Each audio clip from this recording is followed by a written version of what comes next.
Tinggalkan engkau sendirian. Haleluya, Jesus. Haleluya.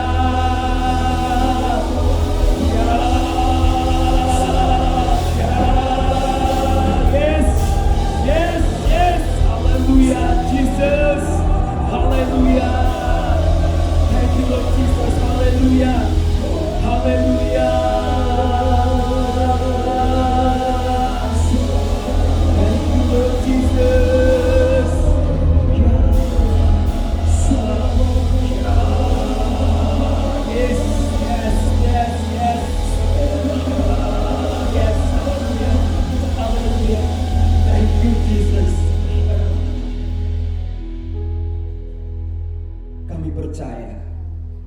Penyertaan Tuhan sempurna. Amin.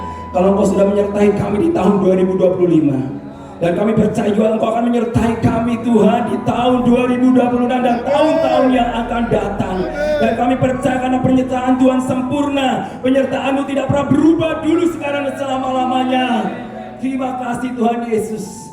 Ketika kami berada di dalam lembah kekelaman, kami tidak takut bahaya, karena tangan-Mu terus menopang kami. Sekalipun kami jatuh, kami tidak akan tergeletak, karena ada tangan yang penuh kuasa menopang hidup kami Tuhan. Karena kami terlalu yakin dengan Engkau, karena Engkau adalah Allah penolong kami yang setia. Kesetiaan-Mu tidak pernah berubah dulu, sekarang dan selama-lamanya. Karena Engkau Allah yang tetap setia, yang tidak pernah meninggalkan kami seorang diri Tuhan. Di dalam nama Tuhan Yesus Kristus. Haleluya. Roh Kudus urapi hamba-Mu dan ambil alih semuanya. Roh Kudus, berbicaralah Engkau agar setiap perkataan yang keluar dari mulut hamba-Mu adalah perkataan Allah yang membangun, memberikan motivasi kepada kami, menyembuhkan yang sakit, memulihkan yang terluka, membebaskan hidup yang terbelenggu, menghiburkan yang susah, memberikan jalan keluar yang bermasalah di dalam nama Tuhan Yesus Kristus. Sebab aku percaya bagi Tuhan tidak ada yang mustahil. Bagi Tuhan semuanya pasti bisa terjadi di dalam nama Yesus Kristus. Haleluya. Segala kuasa-kuasa yang bukan berasal dari Tuhan, kami putuskan semua di dalam nama Tuhan Yesus Kristus. Dan kami berikan kesempatan Roh Kudus bekerja secara maksimal di tempat ini. Kami percaya lawatan Tuhan terjadi dan kebangunan rohani terjadi di tempat ini. Dan munculnya, bangkitnya para pemberita-pemberita Injil dari GBI Gosen, dari tempat ini ke Surabaya sampai ke ujung bumi. Di dalam nama Tuhan Yesus Kristus berbicaralah Engkau yang siap diberkati Tuhan. Di dalam nama Yesus Kristus sama-sama katakan haleluya. Beri sorak-sorak buat Tuhan Yesus lebih dahsyat lagi. Haleluya. Silakan duduk. Salam semuanya. Shalom. Apa kabar Surabaya? Luar biasa. Luar biasa ya. Surabaya bagi saya adalah seperti kota kedua. Kenapa? Karena saya tahun 1993 saya pernah 2 tahun pelayanan di Surabaya, tepatnya di Jalan Cempaka, ya di salah satu gereja yang kecil. Saya melayani di sana Dan udah beberapa puluh tahun kami tidak ke Surabaya untuk melayani di Surabaya, dan hari ini saya percaya bukan karena kebetulan tetapi karena kairosnya Tuhan. Amin. Haleluya. Segala sesuatu kalau sudah kairosnya Tuhan, tidak ada satupun yang bisa menghalanginya. Amin. Segala sesuatu ketika sudah kairosnya Tuhan, ketika Tuhan sudah membuka, tidak ada satupun yang bisa menutupnya. Amin. Dan ketika Tuhan sudah membuka, tidak ada yang bisa menggagalkannya. Amin. Maka dari itu saudaraku, kita sebagai anak-anak Tuhan harus tetap yakin dan percaya bahwa Allah yang kita sembah itu bukan sembarang Allah. Allah yang tiada duanya dan Allah yang tiada bandingannya. Amin. Dan bahkan ada pujian yang mengatakan bahwa tak tertandingi kuasanya, saudaraku. Dia yang bisa menyembuhkan orang sakit, yang bisa memulihkan hati yang terluka, yang membebaskan kehidupan yang terbelenggu, bahkan dia menghiburkan orang-orang yang susah, bahkan dia mencukupi segala kebutuhan saya dan saudara ketika kita dalam kekurangan, dan dia datang untuk mencukupi semua apa yang kita perlukan. Dan Tuhan terlalu cukup buat kita, Tuhan terlalu baik buat kita. Amin. Dan apa yang harus kita lakukan setelah Tuhan itu terlalu baik buat saya dan saudara? Saudara selalu berkata, Allah itu baik. Allah itu baik dan sungguh baik bagiku. Dan ketika kita sudah menikmati kebaikan Tuhan, apa yang harus kita lakukan setelah kita menikmati kebaikan Tuhan? Apakah kebaikan itu kita nikmati diri sendiri? Kita nikmati buat diri kita sendiri? Saudaraku, Tuhan tidak menghendaki seperti itu. Ketika kita sudah menikmati kebaikan Tuhan dan kita bagikan kebaikan Tuhan yang kita alami, dan kita bagikan kepada orang-orang yang membutuhkan kebaikan Tuhan, yaitu kabar sukacita, kabar kebaikan, yaitu Injil Tuhan Yesus Kristus, Injil Kerajaan Allah. Sebab kenapa saudaraku Injil Kerajaan Allah? Karena Injil Kerajaan Allah itulah yang akan mengubah dunia ini. Amin. Dunia tanpa Injil akan menuju kepada kebinasaan. Dunia tanpa Injil akan menuju kepada kehancuran. Dunia tanpa Injil tidak akan mengalami perubahan yang positif. Satu hal yang bisa mengubah dunia ini ke arah yang lebih baik adalah Injil Kerajaan Allah. Oleh sebab itu kita sebagai anak-anak Tuhan terus menyalakan api penginjilan kita kepada orang-orang yang membutuhkan. Karena semua orang, semua manusia, semua makhluk butuh Injil. Amin. Amin? Amin. Ya. Karena Injil saya berdiri di hadapan saudara. Amin. Karena keluarga saya adalah bukan keluarga yang mengenal Injil. Bahkan kakek saya pernah mengutuki keluarga dan keturunan saya supaya tidak ada satupun yang percaya kepada Yesus. Tetapi kutuk itu tidak berlaku buat Tuhan Yesus Kristus. Amin. Karena Tuhan sudah patahkan kutuk itu, dan Tuhan sudah putuskan kutuk itu. Tidak ada kutuk keturunan yang akan menimpa saya dan saudara. Karena kita sudah ditebus dan dibebaskan, dimerdekakan oleh darah Yesus.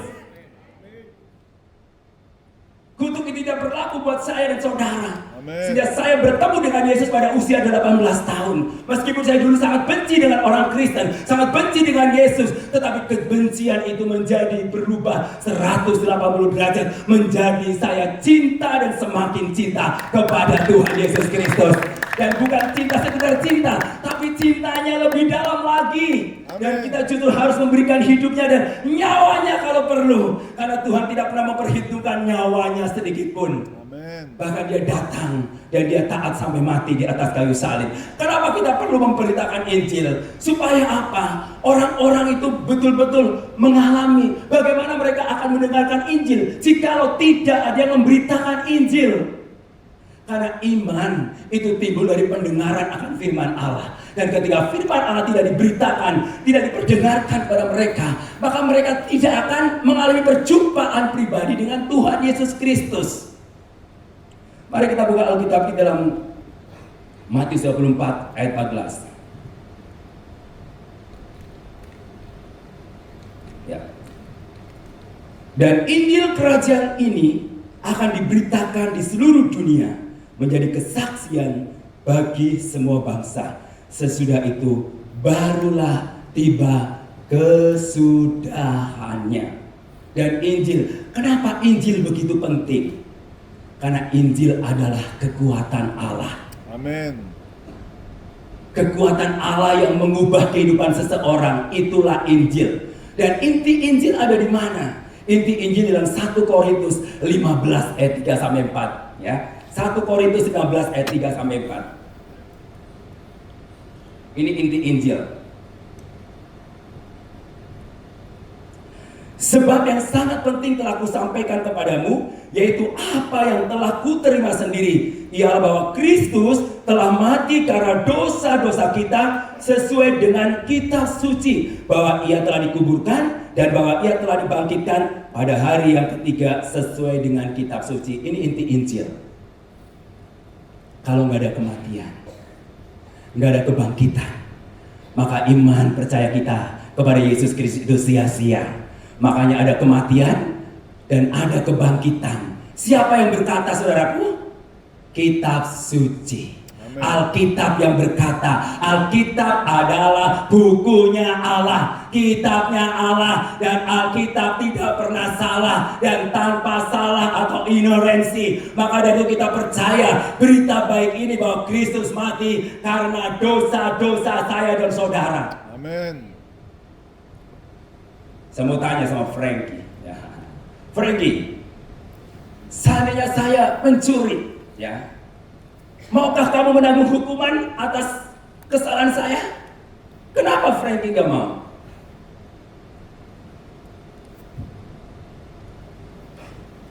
Kenapa gak mau? Karena itu perbuatan kita, jadi kita harus menanggung kesalahan kita. Karena perbuatan saya kan, jadi saya harus menanggung atas kesalahan saya. Setuju? Setuju. Ataukah ada bapak-bapak yang menanggung kesalahan saya dan saudara tanggung? Tidak ada. Ada yang mau masuk penjara karena kesalahan orang lain? Angkat tangan. Tidak ada. Berarti saudara normal. Tetapi Yesus abnormal. Kasihnya abnormal. Kenapa? Saya yang berbuat dosa, saya yang suka berbohong, saya yang berbuat jahat, tapi dia mau tanggung kejahatan saya. Dia mau tanggung kesalahan saya. Manusia biasa tidak ada yang bisa menanggung kesalahan orang lain.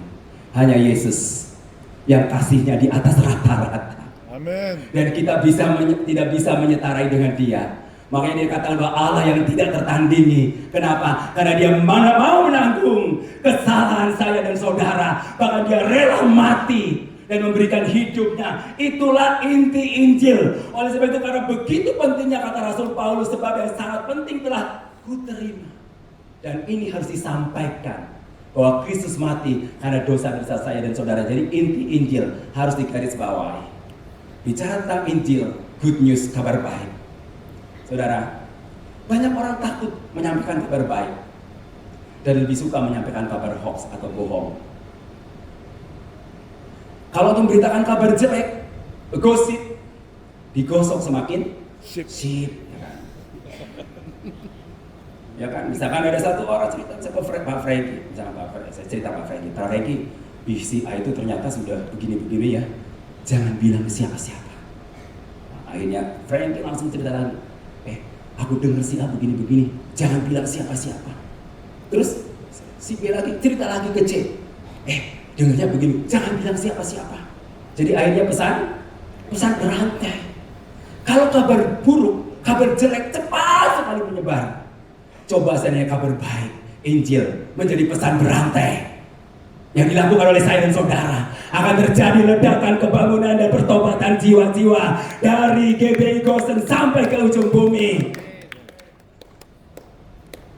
Ayo saudaraku, mulai pesan berantai tentang kabar baik ini. Sampaikan kepada orang-orang bahwa Yesus Kristus mati dan bangkit untuk menanggung dosa saya dan saudara. Dan itu harus diberitakan. Amin. Umat Tuhan suka berdoa. Saya suka berdoa, saudara suka berdoa. Ya, pray. Berdoa kepada Tuhan. Harus, karena doa adalah nafas kehidupan rohani kita, umat Tuhan. Kalau kita nggak pernah berdoa, berarti kita nggak bernafas rohaninya. Sehingga nggak heran kalau orang yang tidak suka berdoa, rohaninya pasti mati. Love, kasih. Doa harus disertai dengan kasih. Kenapa? Karena kita berdoa, tetapi kita masih punya kepahitan, kebencian kepada orang-orang di sekeliling kita, doa kita itu tidak terjawab. Bukankah tangan Tuhan tidak kurang panjang untuk menolong kita, dan telinga Tuhan tidak kurang tajam untuk mendengarkan doa kita. Tetapi yang menjadi penghalangnya adalah segala dosa dan kejahatan saya dan saudara.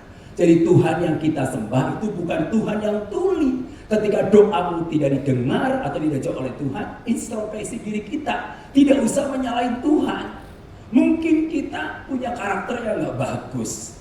Mungkin ya betul aktif ke gereja, minggu gak pernah absen. Tapi ternyata kehidupannya itu jauh dari Tuhan. Karena Tuhan gak bisa tertipu dengan penampilan atau performance. Amin. Performance mungkin seperti keren, bagus. Tapi Tuhan tidak pernah tertipu dengan penampilan kita. Amin. Karena Tuhan melihat isi hati kita.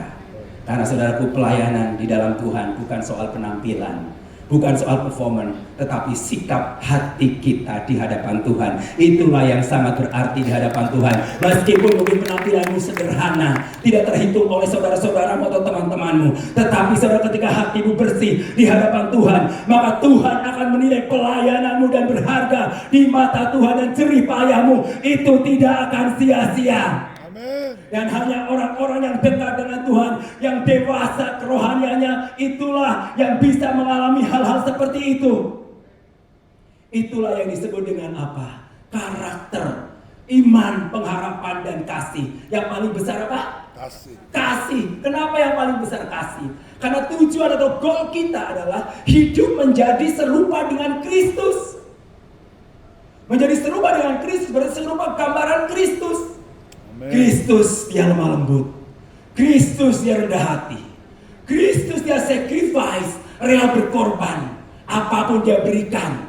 Nah, itu sifat karakter Tuhan Yesus Kristus. Dan Yesus berharap dan berdoa supaya karakter-karakter anak-anak Tuhan itu memiliki karakter seperti Tuhan Yesus Kristus, saudaraku. Itu yang paling penting dari semuanya. Bukan setiap orang yang berseru kepadaku Tuhan, Tuhan, yang akan masuk dalam kerajaan Allah. Tetapi orang yang mau melakukan kehendak dan perintahnya. Perintahnya itu apa? Perintahnya itu adalah kasih. Perintahnya itu adalah kasih. Amin. Kita buka di dalam Matius 25.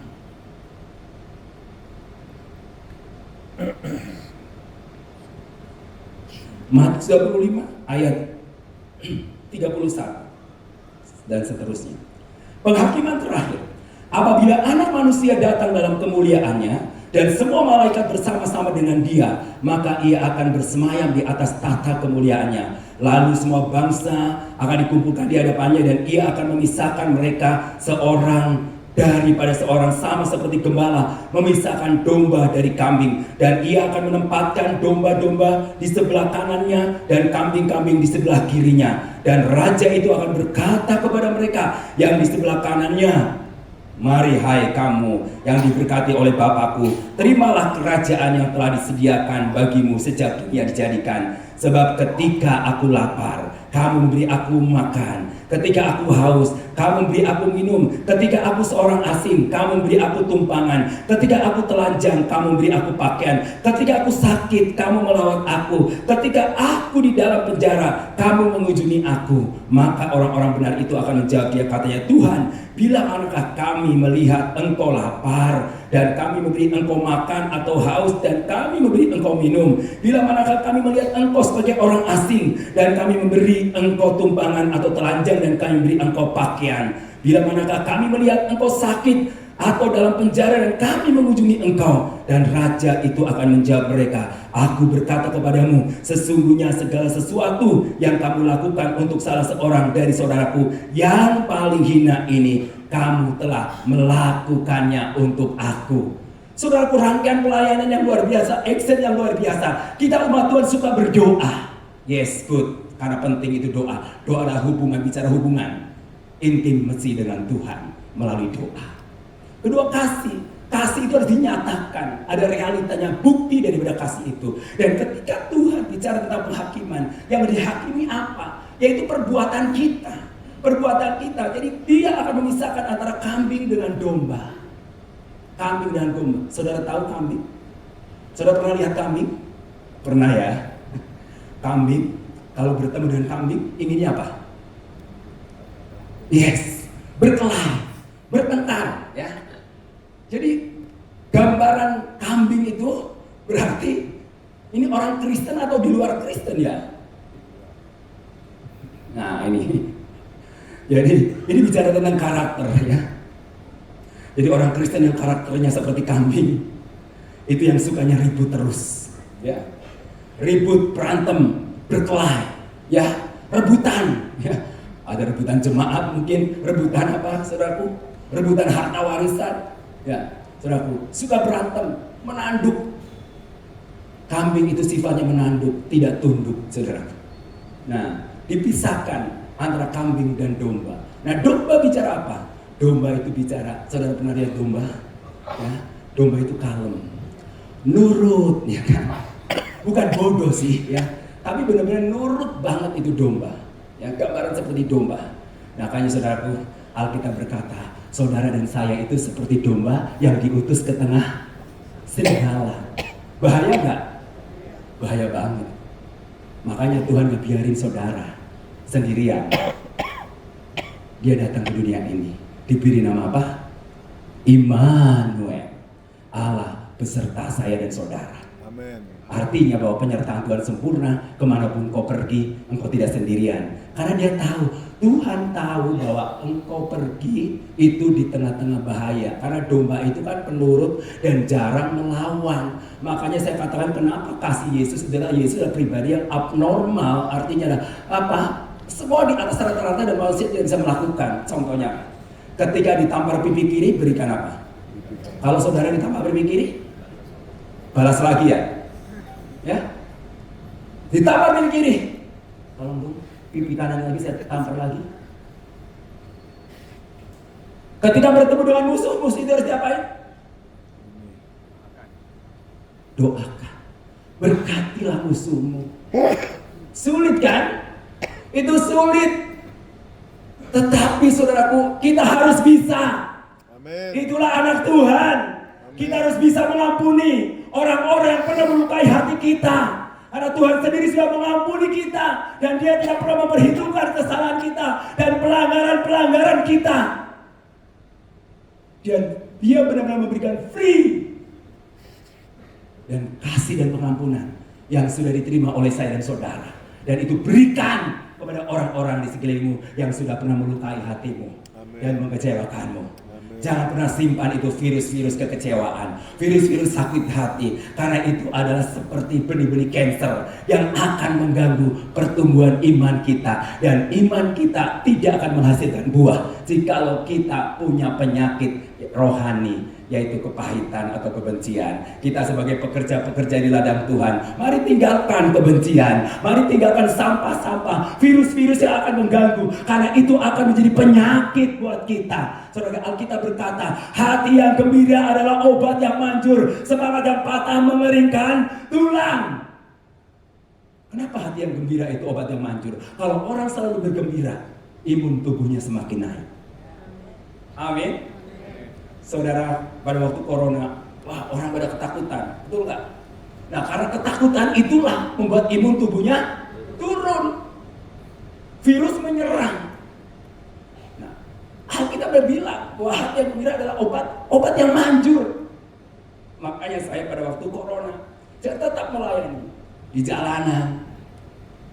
Nggak takut, kenapa? Karena aku tahu, ketika saya takut, kekebalan tubuh saya menurun, akhirnya virus masuk. Sehingga haleluya, keluarga saya terbebas dari virus corona. Bukan karena kehebatan saya, tetapi karena mujizat Tuhan yang terjadi, saudaraku. Kenapa? Karena saya percaya hati yang gembira adalah obat yang manjur, semangat yang patah mengeringkan tulang. Jika ada Bapak Ibu saudara sekalian yang sedang mengalami sakit, bergembiralah dengan sakit penyakitmu dan perkatakan dengan iman bahwa segala sakit penyakit di dalam nama Tuhan Yesus Kristus pasti aku akan sembuh. Amin.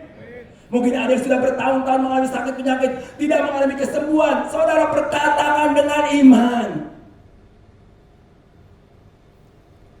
Pak, bagaimana dengan penyakit kolesterol dan lain sebagainya? Nah, itu tinggal pola makan saja.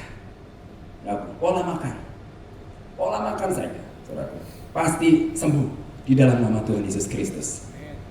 Amin. Nah, saudaraku, Kenapa Tuhan bicara ini penghakimannya? Yaitu bicara tentang kasih. Kasih tindakan yang nyata. Kenapa dikatakan begini? Oh, ketika aku sakit kamu menengok aku, ketika aku di penjara kamu mengunjungi aku, ketika aku lapar kamu beri aku makan, ketika aku telanjang kamu berikan aku pakaian, ketika aku seorang asing kamu berikan aku tumpangan. Dan sampai kaget orang benar itu, oh kapan Tuhan sakit, kapan Tuhan telanjang, kapan Tuhan di penjara, kapan Tuhan tidak ada tempat tinggal. Dia katakan, ketika engkau melakukan kepada salah satu saudaraku yang paling hina, engkau melakukannya untuk aku. Amin. Jadi ukuran kasih itu saudaraku adalah dibuktikan dengan menolong orang-orang yang dalam kesulitan, orang-orang yang di dalam kesusahan. Makanya saudara, ketika kita melayani, nggak harus tampil di depan juga nggak masalah. Karena apa saudara? Panggilan kita itu bukan hanya tampil di depan, tapi panggilan kita adalah untuk terjun ke masyarakat melayani dengan kasih. Ketika kita menabur kasih, maka masyarakat di sekitar kita akan menuai kasih di dalam nama Tuhan Yesus Kristus. Amin saudaraku. Memang ladang sudah menguning, tuaian banyak, tapi pekerja-pekerja itu terlalu sedikit. Jadi tuaian yang begitu banyak tidak berbanding lurus dengan pekerja. Oleh sebab itu yang dilakukan oleh umat Tuhan yaitu mintalah kepada Tuhan pekerja-pekerja untuk tuaian itu, agar tuaian itu tidak mengalami kebusukan. Apa arti tuaian? Tuaian itu adalah jiwa-jiwa yang membutuhkan pelayanan saudara. Jiwa-jiwa yang membutuhkan pelayanan saudara melalui kasih Kristus yang kita sudah alami. Saudara lagi berjalan kemana, lihat orang yang susah, jangan berdiam diri. Ketika engkau melihat orang susah, berarti Tuhan sedang suruh saudara untuk melakukan sesuatu, untuk berbuat sesuatu. Meskipun orang yang kita tolong, orang itu tidak akan mungkin berbuat baik sama kita. Tetapi saudaraku, kita mengasihi orang bukan karena orang itu mengasihi kita. Seperti Tuhan Yesus mengasihi kita, bukan karena kita mengasihi dia. Dia lebih dahulu mengasihi saya dan saudara, baru kita mengasihi dia. Itulah kehebatan Tuhan Yesus Kristus. Gak perlu dari kasih saudara dulu, tapi dari dia dulu. Karena Tuhan lebih dahulu mengasihi saya dan saudara. Apabila tuaian itu begitu banyak dan pekerja sedikit, maka tuaian itu akan membusuk.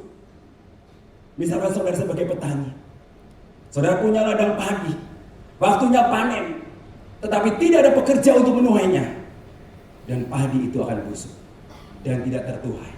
Demikian juga dengan jiwa-jiwa di mana saudara berada. Mungkin di tempat pekerjaanmu, di sekolahmu, di tempat kuliahmu, di lingkungan sekitarmu. Ada tuaian-tuaian yang sudah disiapkan oleh Tuhan, tetapi karena kekurangan pekerja, saudara tidak mau menuainya, maka tuaian-tuaian itu akan busuk, saudaraku. Dan jangan sampai tuaian-tuaian yang disediakan oleh Tuhan itu busuk. Maka dari itu saudaraku, the Great Commission itu akan terjadi apabila bangkitnya pekerja-pekerja Kristus di ladang tuaian yang sudah menguning. Memang untuk menuai itu banyak tantangan. Yang tadi dikatakan bahwa kita seperti domba yang diutus ke tengah serigala. Berarti tantangannya begitu hebat dan luar biasa. Apa yang harus kita kerjakan? Yaitu action dengan kasih. Karena tidak ada seorang pun yang bisa menolak kasih. Kita memberitakan Injil bukan memberitakan agama. Karena Kristus tidak memberitakan agama, Kristus yang memberitakan pertobatan dan kasih. Supaya semua orang yang sudah jatuh di dalam dosa itu menerima keselamatan dan meresponinya. Kenapa kita perlu memberitakan Injil? Karena apa? Karena semua orang telah berbuat dosa dan telah kehilangan kemuliaan Allah. Berarti tidak ada satupun manusia yang tidak berbuat dosa. Semua berbuat dosa. Karena berbuat dosa dia tidak bisa menyelamatkan dirinya sendiri. Maka dari itu butuh seorang juru selamat. Bukan juru kunci, juru selamat. Kenapa kita perlu menginjil?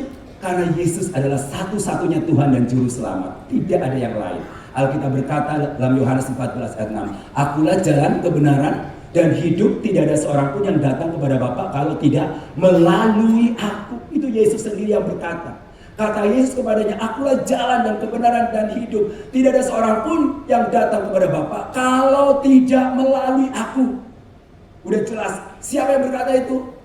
Yesus. Yesus sendiri, bukan saya, bukan Pak Gembala. Saya dan Pak Gembala hanya memberitahu. Di Alkitab ini berkata bahwa akulah jalan, kebenaran, dan hidup. Tidak ada seorang pun yang datang kepada Bapa kalau tidak melalui aku. Maka dari itu saudaraku, ketika kutuk yang disampaikan oleh kakek saya itu tidak mempan, karena saya mendengarkan ayat ini, akulah jalan, kebenaran, dan hidup. Tidak ada seorang pun yang datang kepada Bapa kalau tidak melalui aku. Dan ketika engkau sudah pilih Yesus, sekali Yesus tetap Yesus untuk selama-lamanya. Dan tugas saudara adalah beritakan Yesus kepada semua orang di sekelilingmu melalui tindakan kasih kita kepada orang-orang di luar sana. Orang-orang di luar sana butuh kasih Yesus yang dimiliki oleh saudara. Amin. Siapa yang pergi? Ya saya dan saudara. Bukan hanya Pak Gembala. Kalau Pak Gembalanya semua yang dilakukan oleh Pak Gembala bisa repot saudaraku. Saya dan saudara dan semua orang percaya. Karena amanat agung ini dipesankan, diperintahkan untuk semua orang yang percaya kepada Yesus Kristus tanpa terkecuali. Bukan hanya orang yang sekolah Alkitab, sekolah pendeta, sekolah teologi yang memberitakan Injil, tapi semua orang percaya termasuk pengusaha-pengusaha. Amin. Yang tidak sekolah teologi juga wajib untuk memberitakan Injil, karena karyawan-karyawan saudara itulah tuhan-tuhan ya, yang memerlukan kasih Tuhan. Amin. Beberapa bulan yang lalu saya berjumpa dengan salah satu pembantu rumah tangga. Dia percaya Yesus dari apa saudara? Ketika dia nyapu, dia dengarkan dari majikannya lagu rohani. Tiap pagi diputarkan lagu rohani. Terus dia lama-lama tertarik. Dan hari ini dia sudah percaya dan menerima Kristus sebagai Tuhan dan Juru Selamat pribadi. Bahkan dia katakan, Pak Pendeta tolong sampaikan kepada keluarga saya yang ada di kota ini, supaya mereka boleh menerima Injil Kristus. Karena tanpa Injil Kristus keluarga saya akan binasa. Seorang pembantu rumah tangga. Jangan main-main saudaraku. Injil bisa mengubahkan setiap orang. Dan Injil itu diberitakan bukan hanya orang-orang yang leader-leader yang di atas, tapi orang yang kelas bawah pun mereka butuh Injil. Amin. Beberapa sebulan yang lalu saya pelayani di satu daerah, satu kota kecil di desa saudaraku. Tapi saya kaget. Di salah satu desa ada gereja besar. Jemaatnya kurang lebih 450 orang. Ya, itu di desa terpencil. Saudaraku, itu dimulai dari siapa? Dimulai ada seorang pembantu rumah tangga yang bertobat. Dari satu orang pembantu rumah tangga yang bertobat. Dan dia terlalu jauh ibadahnya dari desa terpencil terus pergi ke Solo. Akhirnya dia kecapean, dia minta kepada Tuhan supaya dibuka persekutuan di sana. Di salah satu desa sekitar 1,5 jam dari kota Solo. Dan saudaraku, ketika dia dibuka persekutuan dimulai dari mana? Di kandang sapi. Apakah di kandang sapi Yesus tetap hadir? Hadir. Dimanapun saja berada, Yesus tetap hadir. Banyak tempat ibadah yang dihancurkan, Yesus tetap hadir. Karena kita sendiri adalah baitnya Tuhan Yesus Kristus. Amin. Baitnya Allah Kristus ada di kita dan bertata di hidup saya dan saudara. Adapun hidupku ini bukannya aku lagi, melainkan Kristus yang hidup di dalam aku. Kristus ada di dalam diri saya dan saudara. Dia hidup dan dia menghidupi kita. Dan hidupilah Yesus di dalam hidup kita. Karena ketika Yesus hidup di dalam hidup kita, maka transformasi akan terjadi dan perubahan yang luar biasa akan terjadi. Saudara-saudara yang kekasih dalam Tuhan Yesus Kristus, saya mungkin akan tampilkan beberapa pelayanan yang Tuhan sedang kerjakan. Boleh tampilkan bagian multimedia yang di bagian PPT yang saya kasih, itu action.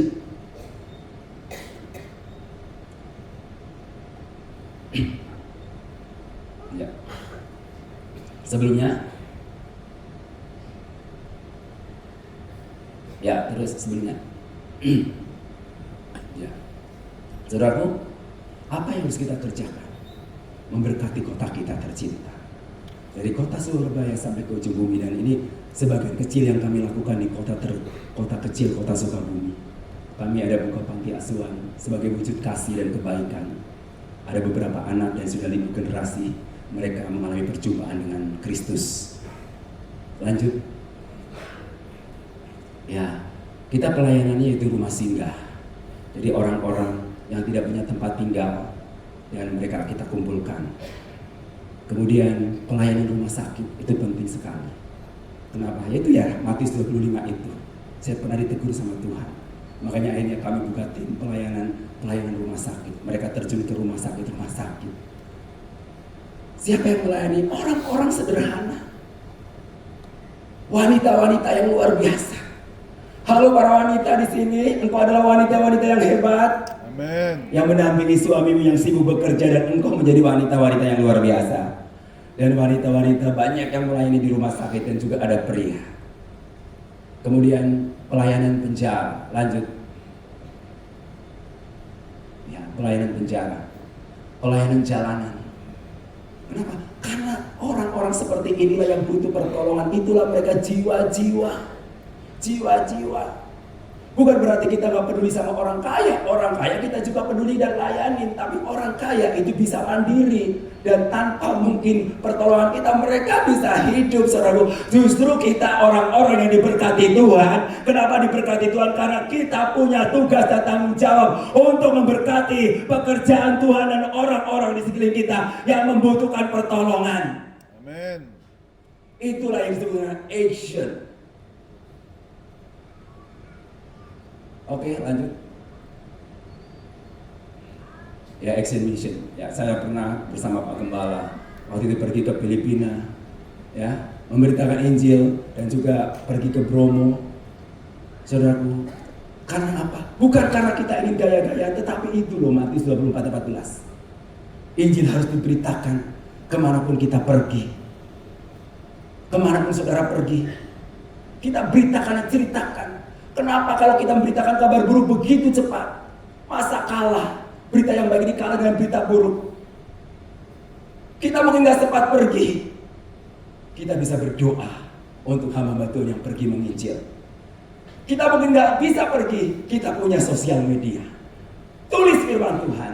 Perkatakan firman Tuhan di sosial mediamu. Amin. Amin. Saudaraku, karena di sosial media gak ada yang larang.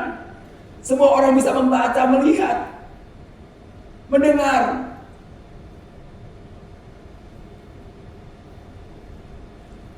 Yang berikutnya, kita terlibat aktif.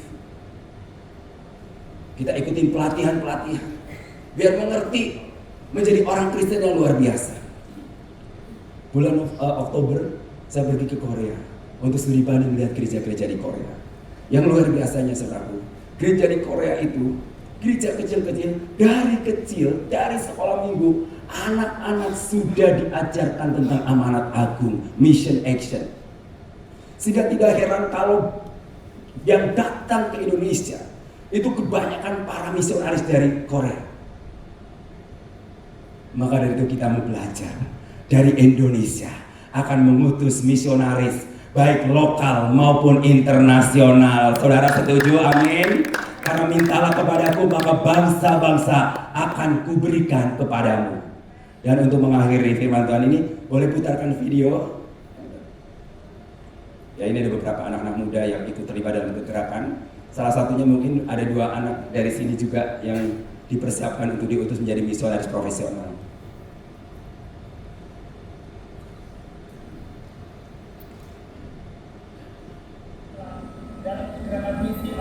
Tuhan Yesus Kristus dalam pengutusan misionaris ke bangsa-bangsa internasional bisa melayani Tuhan, menginjil dan juga bekerja ke bangsa-bangsa. Dan melewatkan dan pastikan ada terlibat di dalam menggunakan visi My Lord Indonesia.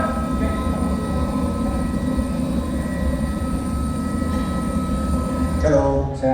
Shalom. Halo semuanya. Shalom. Shalom. Shalom. Shalom. Perkenalkan nama saya Mario. Ini salah satu anak-anak muda yang saat ini dia berada di Cirebon. Dia utusan sebagai tenaga profesional untuk menjangkau jiwa-jiwa di sana tapi bekerja. Untuk menjadi seorang misionaris profesional. Dan kita jangan sampai ketinggalan. Gereja Tuhan jangan sampai berdiam diri. Kita harus terus bergerak supaya Injil Kerajaan Allah disebarkan sampai ke ujung bumi. Bisa menyenangkan jiwa-jiwa untuk Tuhan Yesus Kristus. Shalom semua, perkenalkan nama saya Nintia Puja Borisubudian. Usia saya 23 tahun, asal saya dari Sukabumi, Jawa Barat. Saat ini saya sedang bekerja di Jepang di kota Fukuoka di Tagawa-ku. Saya bersyukur telah bergabung bersama GET 3033 dan doakan saya agar saya bisa sukses dan juga bisa memenangkan jiwa-jiwa yang ada di negeri saya. Shalom, God bless you. Saya Nathanael Manael Kurniawan. Ini salah satu anak kan biasanya gini asal saya dari Surabaya. Lalu saya sekarang usia 19 tahun. Saya sudah selesai memimpin misi pelatihan di Jogja dan sekarang sedang belajar bahasa Jepang untuk menjadi misionaris di Jepang. Perkenalkan, nama saya Rizal Abdul Purba, umur saya 24 tahun, saya berasal dari Sukabumi. Saat ini saya sudah bergabung dengan Maimon Indonesia dan sudah menyelesaikan sekolah misionaris di Yogyakarta. Saat ini saya sedang berproses kursus bahasa Jepang di Malang. Semoga Tuhan mempermudah dan memberikan kecepatan agar saya bisa membawa api revival di negara Jepang. Mohon bantuan dukungan doanya agar apa yang saya kerjakan bisa memuliakan nama Tuhan. Terima kasih. Shalom, salam kemenangan di dalam nama Tuhan kita Yesus Kristus. Ini orang asli Padang. Perkenalkan, nama saya Dio Firmansyah. Saat ini saya berumur 27 tahun. Puji Tuhan, saya sudah Ya, kita percaya bahwa orang-orang anak-anak muda yang dipilih oleh Tuhan untuk pergi untuk menjangkau jiwa-jiwa bagi Tuhan, kita terus dukung di dalam doa. Kalau kita tidak bisa pergi, kita dukung di dalam doa. Ada 3 istilah, ada angkatan darat, ada angkatan udara, dan angkatan laut. Angkatan udara itulah orang-orang yang berdoa untuk penginjilan. Angkatan darat adalah orang-orang yang pergi untuk memberitakan Injil. Dan angkatan laut adalah orang-orang yang supply untuk pengutusan para misionaris dan tenaga-tenaga pelayan Tuhan untuk ke pulau-pulau maupun ke bangsa-bangsa. Haleluya. Tuhan Yesus memberkati, beri kemuliaan bagi Tuhan Yesus Kristus. Mari kita bangkit beri semua. Haleluya, aku persembahkan hidupku Tuhan. Amin. Haleluya. Yes. Sebagai alat amin kami, pakailah sesuai dengan rencanamu Tuhan.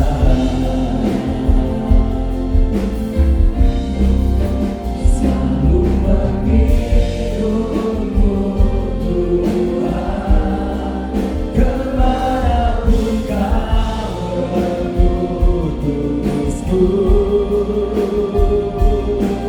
menjadikanku duta besar kerajaanmu. Mari sama-sama katakan di hadapan Tuhan. Yes, sembahkan hidupku sebagai alat kemuliaan-Mu. Pakailah sesuai dengan rencana-Mu Tuhan.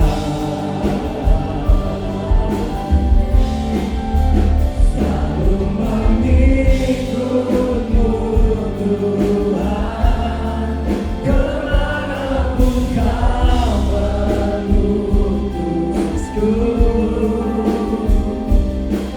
menjadikanku duta besar kerajaanmu. Yes, haleluya.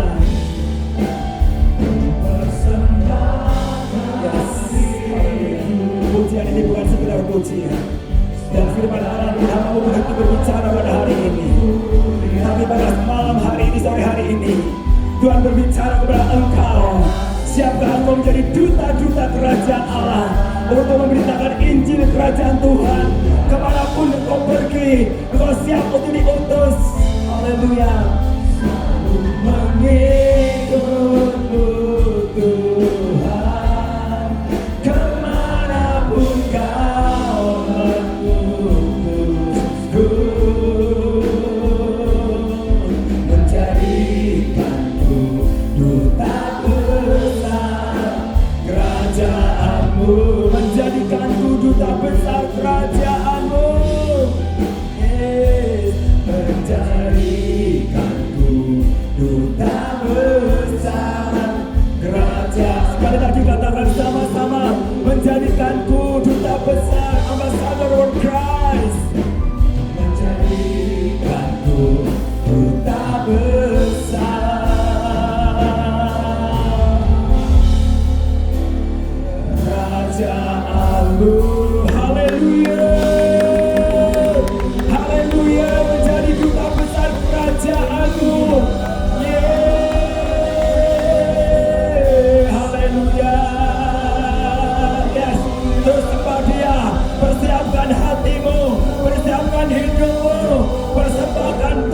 jiwa rohmu untuk menjadi duta kerajaanmu. Haleluya. Yes. Urapan penginjilan turun atasnya. Urapan penginjilan turun atas anak-anakmu. Haleluya. Yes, haleluya. Yes, Tuhan, nyatakan isi hatimu. Curahkan hujan pertobatan dan pembangunan rohani untuk jiwa-jiwa yang haus dan lapar akan Engkau. Haleluya. Jesus, haleluya. Inilah hidup kami Bapa. Haleluya. Yes, yes, haleluya. Haleluya. Yes.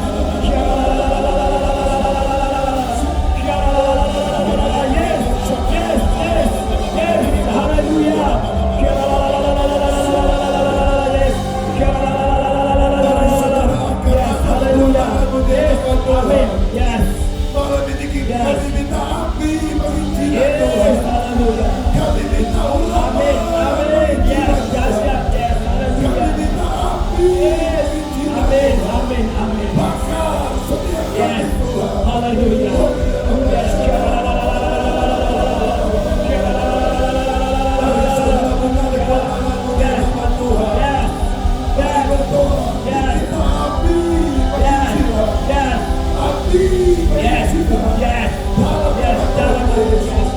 Mari saudara terima dengan dia. Api penginjilan, api Roh Kudus membakar setiap orang,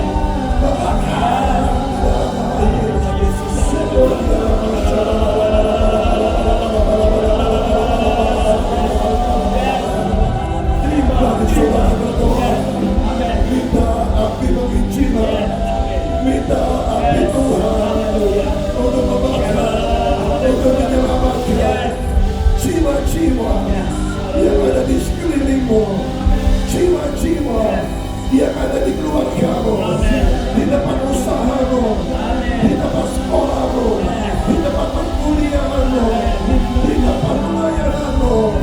Mari saudara berdoa, satu jiwa diselamatkan, malaikat-malaikat surga bersama-sama.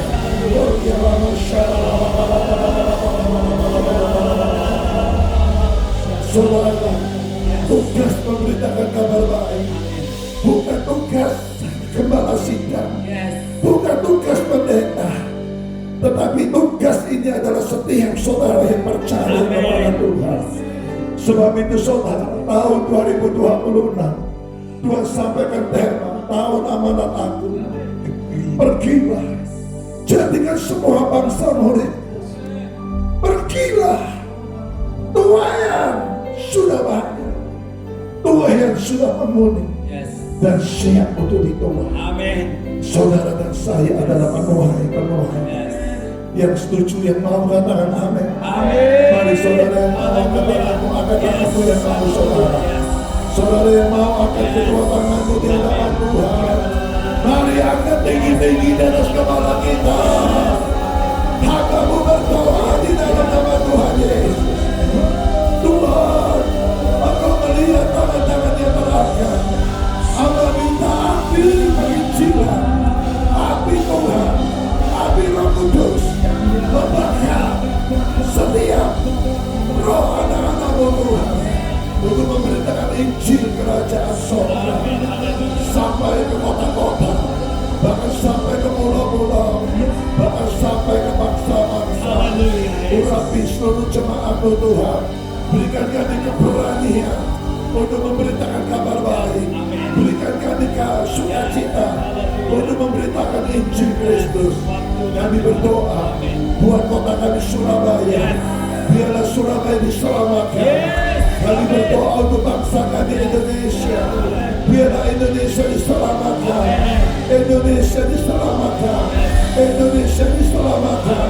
Indonesia ada di hatimu. Indonesia ada di dalam kemuliaan-Mu. Tuhan, ini tugas kami Tuhan.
tutup dalam doa. Nanti tanggal 23 Januari ini saya bersama hambanya Pendeta Yeremia Romel dan beberapa bersama hamba-hamba Tuhan, kami akan memberitakan Injil ke Jepang, saudara. Doakan kami biar melalui kami hamba-hamba Tuhan, Jepang boleh diselamatkan oleh Tuhan Yesus. Amin. Mari sekali lagi berikan tepuk tangan yang meriah buat Tuhan. Dan saudara hambanya nanti waktu kami berangkat ke Jepang, ya beliau akan tinggal di Jepang sebagai misionaris untuk memberitakan Injil. Doakan hambanya. Mari kita angkat tangan bersama-sama, kita berdoa buat hambanya.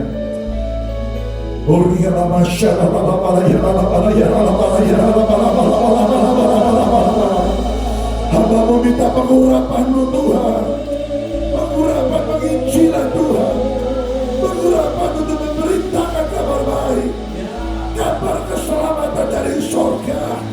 Hamba berdoa di dalam nama Yesus, biarlah api penginjilan itu Tuhan membakar rohnya Tuhan, membakar hatinya Tuhan. Kami berdoa, kalau hamba-Mu ini Tuhan, Engkau utus ke kota, ke pulau, ke bangsa, ke Jepang Tuhan.